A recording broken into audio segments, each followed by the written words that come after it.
No other writer on earth has brought me to tears like Mark Millar. You see, I don't understand how he does it. No one is off limits. Everything is allowed. Mark Millar is a genius in human understanding.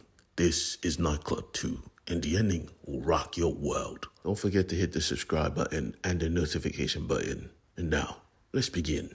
Because the heroes, the nightclub, are on top of the world. And by that, I mean Danny and Amy's decrepit corpses were located in the bin of a gangster's car. And he was happy about this. Because, yeah, they're heroes. They thought they were heroes. They pulled up to a drug meet like, what? You ain't bulletproof? Given the opportunity, they dropped them. All of that super jump, super strength, turning into mist, turning into bats, all of that is just film trick. They use it for their YouTube channel. They ain't like that in real life. His boy was like, oh, that's smart. Okay. So my question is, why did you bring them here? He said, I can't leave their bodies on the streets. They're kids. What the hell? I brought them here so we could take care of the corpses. He said, cool. But one last question. Why is her phone still recording? That's when they figured it out that these guys were not even dead. They just played dead to have them confess to murder. And now it was time for them to put on a show for their YouTube. As you know, they post every single one of their missions online. So when they kick ass, they record everything. Matter of fact, they had a strategy. Danny goes in first, then Amy comes in second, and Amy is brutal. She does them dirty, bruh. They even had a cinematic flair, making sure not to beat them too much, making sure to give the robbers or the gangsters or whoever the opportunity to win, and finishing off with a flair. When they were done, they waited for the cops to pull up, and they were like, yeah, we caught the bad guys for you, but the cops, they felt off.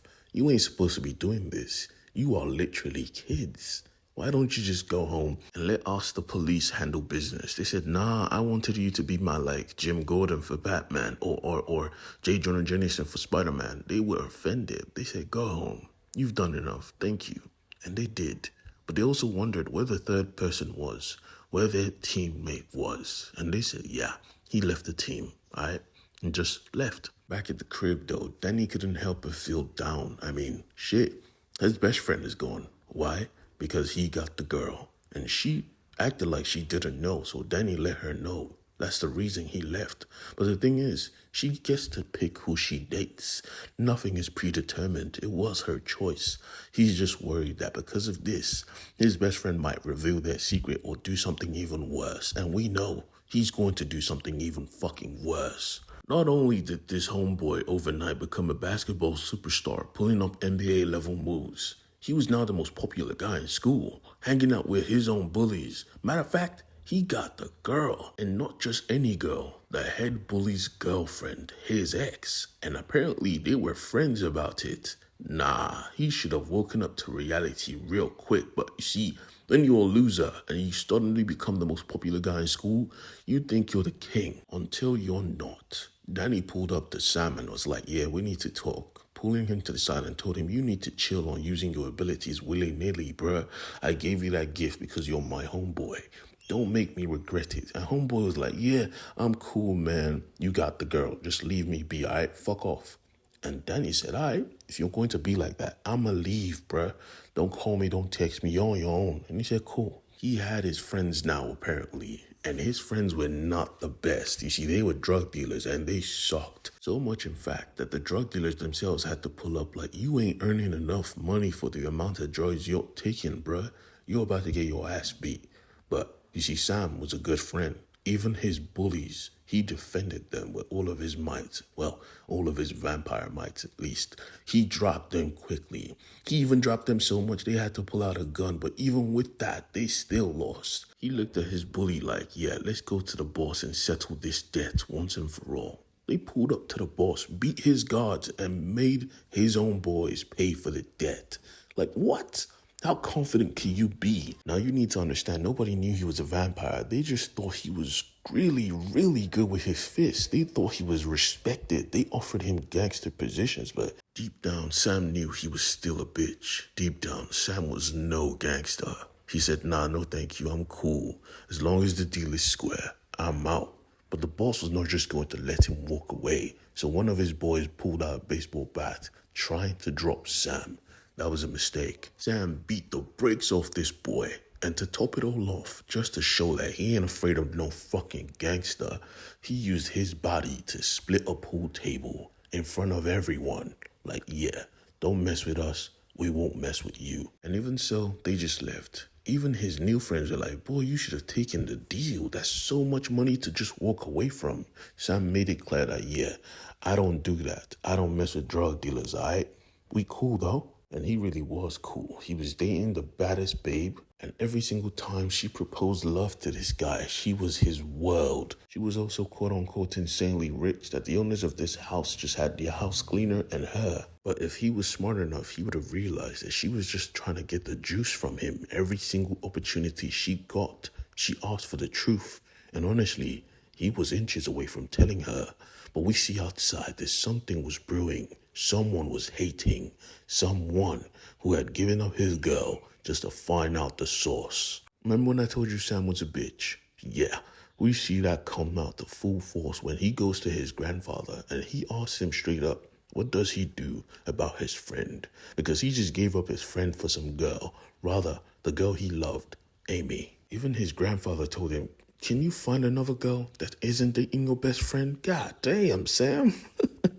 Regardless, though, that night, he called Amy and he wanted to have a conversation with her, proposing his love, saying she was supposed to be with him. That was the plan. She literally had to stop him midway through his sentence like, boy, I don't see you like that. You my guy, but even now, we ain't close like that, for real, for real. He then goes on to say, I sent you a letter. Did you ever read it? She said, of course I read it, but I don't feel that way, boy. Now, go back to your friends and your cool girlfriend, alright? And she left. You see, that was a mistake. If she had spoken to him not too bluntly, he would have probably not done what he was about to do, which was expose everything. He pulled up to Shorty's crib like I'm a vampire. Now, as soon as she saw this, she said, give me the gift. No questions, no long conversation. She rubbed on him until he just bit her. And just like that, he sealed his own fate. 3 days had passed and he came to see her, came to pick her up from where he left her to change, and she was just gone. He searched around the city. He asked every single person he came across, but no one knew where he was, or rather where she was. This was a problem. A newborn vampire just roaming the streets? Nah. He called his former friends, but they were not fucking with him. They said, fuck that guy.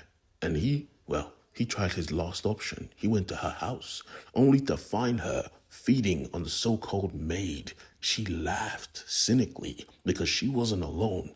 In this room, all the gang were here, and all of them were vampires now. She gave all of them the juice, without remorse, without hesitation. And speaking of hesitation, she stabbed him in his gut and just laughed while kissing her ex, because this was the plan. He knelt down close to his face and said, you thought you were special, huh?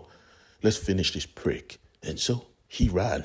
But they just let him run because he was bleeding out of his mind. He wasn't getting far, for sure. They made a game out of chasing this boy down. They chased him around the city, pelting him with rocks continuously. This was his end. When they caught up, the beatings began, and this was vampire-powered beatings. It was hell on earth, like the Bully Olympics. She actually knelt down and said, did you ever think I really liked you? You're pathetic. I just needed the vampire bite, and now I have it. You're dead. And she meant it, because they tied him up on a roof, and all of them were covered.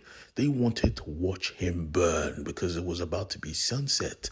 How devious, how fucked up can you be as a person? He cried, I don't want to die, but they just laughed. Who does? And he burned, slow and hard. It was heartbreaking. Days went by, his family heard nothing, and they knew something was up. The police got involved and asked the vampire team for help. His own friends didn't know he was missing. They decided to go around and check and hunt. Well, they didn't find nothing, so they went to pull up to the crib, only to find the clubhouse a mess. Someone had pulled up and wrecked the whole place, destroyed everything, and a message was left on the wall, written in blood.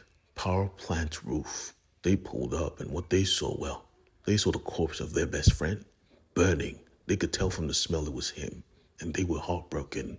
Saddest part, they were not even alone. They couldn't even grieve. The assailants were here, and they were watching. Danny was on go. He was going to rip them apart, but he didn't know they had the juice now. They smacked him down. He was strong. Was. Now they had the juice and they were obviously stronger normally. They were more powerful. He realized this too late, and before he could even react, he was already dead. They made Amy watch. They left her alive so she could suffer the grief, and this was her idea. Kendra was a fucking bitch, and her boyfriend loved her for it. He knew deep down that this was just how females bully. Like I said, bully Olympics. Amy, filled with regret, pain, and grief, looked at Kendra and said, Kendra, I'm going to kill you. I swear on everything I love, I swear on my fucking heart, I'm going to kill you and your pathetic friends. Kendra just rocked her shit like, yeah, try, bitch. I've hated you since the 3rd grade. Everyone was just laughing. They had killed 3 innocents and they just laughed. Everyone wondered what was next. They looked at Riso like, what's next, boss? And he said, what the fuck do you think? This city is ours. A new gang was born. Born from blood. Born from the innocent. And boy, the get back was crazy. Stay tuned.